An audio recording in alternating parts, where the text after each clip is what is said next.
warahmatullahi wabarakatuh. Selamat sore, kami dari kelompok 4 KWU kelas A akan mewawancarai salah satu wirausahawan, yaitu pemilik dari Ayam Rica yang merupakan salah satu cabang yang ada di Jember.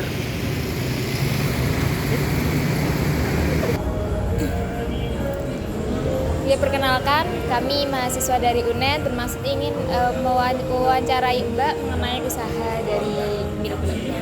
Apakah diperbolehkan? Baik, sebelumnya boleh tahu nama Mbaknya siapa? Clara. Untuk usahanya ini sudah dibuka sejak tahun berapa ya? Kalau untuk usaha ini tuh baru setahun. Sebelumnya itu buka usaha di Gebang, tapi bisnis di kafe, bukan di makanan. Kemudian apa yang pertama kali menginspirasi Mbak untuk memulai bisnis ini? Berawal dari hobi, karena emang kebetulan aku tuh hobi masak. Terus memang pengen punya bisnis yang simple tapi banyak peminatnya dan enggak musiman gitu. Apa saja jenis nasi yang Anda tawarkan dalam bisnis ini? Apakah ada varian nasi yang paling diminati oleh konsumen? Kalau untuk di sini itu menunya tuh banyak banget, mungkin sekitar 15 macam menu. Tapi untuk yang paling sering diminati itu ada ayam bakar, ayam kremes, sama ayam rempah. Bagaimana proses Anda menemukan resep yang sesuai dengan selera pasar? Apakah melalui banyak eksperimen? Ya pastinya sebelum memulai jualan ya, mencoba dulu berbagai macam resep sampai nemu yang cocok. Apakah ada rencana untuk menambah menu atau variasi nasi di masa mendatang? Kalau untuk setiap bulan memang selalu ada menu baru. Bagaimana cara Mbak memastikan kualitas nasi yang dijual selalu konsisten baik dari segi rasa maupun penyajian? Biasanya itu dari segi bumbu, air, dan bahannya itu kita menggunakan takaran sama timbangan. Jadi setiap harinya itu konsisten rasanya. Menurut Mbak, apa faktor utama yang membuat nasi Mbak berbeda dari kompetitor lain? Biasanya kan kalau yang lain itu misalkan lalapan nih, mereka cuma lalapan aja. Nah kalau aku di sini itu kebetulan banyak banget variasi menu yang belum ada di sekitar. Jadi tak telusuri dulu yang lain, nanti cari mana yang enggak ada.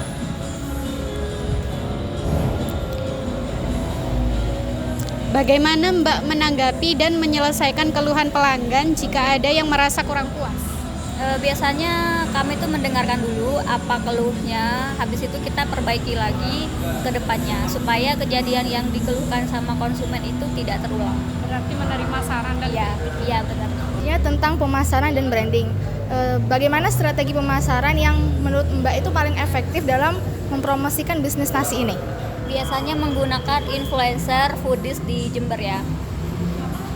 Terus bagaimana Mbak membangun dan mengembangkan merek nasi Mbak sehingga dikenal oleh banyak orang yang tadi itu ya Mbak, influencer itu ya Mbak? Iya, menggunakan. Seberapa penting menurut Mbak ulasan atau testimoni dari pelanggan dalam membantu meningkatkan citra bisnis?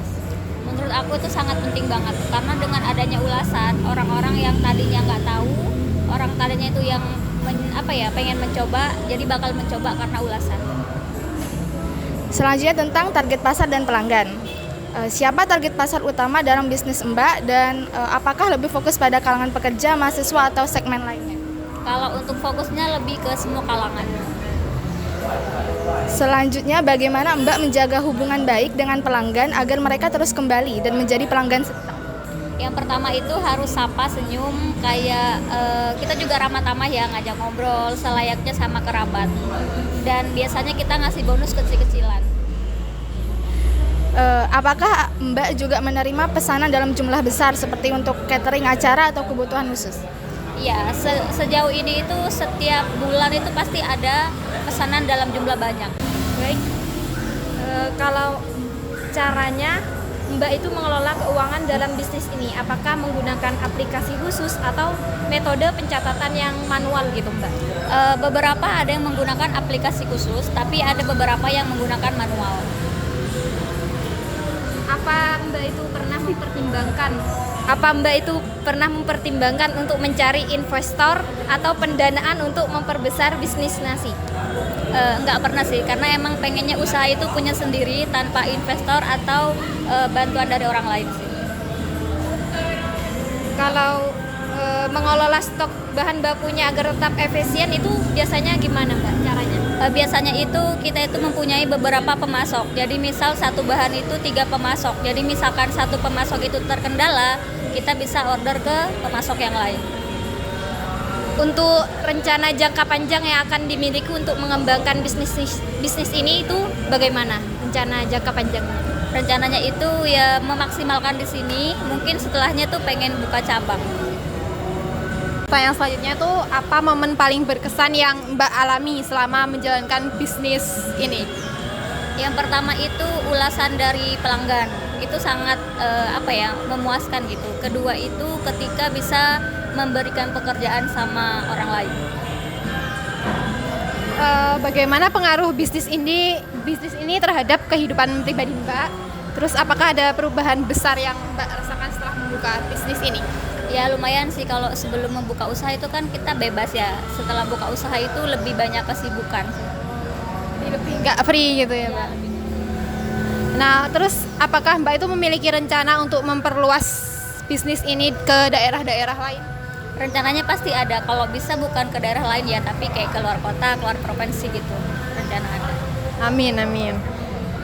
Apa saran terpenting yang Mbak berikan kepada seseorang yang baru memulai bisnis di bidang kuliner, khususnya setipe sama bisnisnya Mbak? Pertama itu pasti harus mengenali pasarnya. Terus kedua itu lokasinya yang strategis. Sama keempat itu harus dipikirkan matang-matang apa aja yang mau dijual. Mungkin itu saja dari kelompok kami. Terima kasih sudah mengizinkan kami melaksanakan wawancara di sini dan terima kasih sudah bersedia menjadi narasumber kami.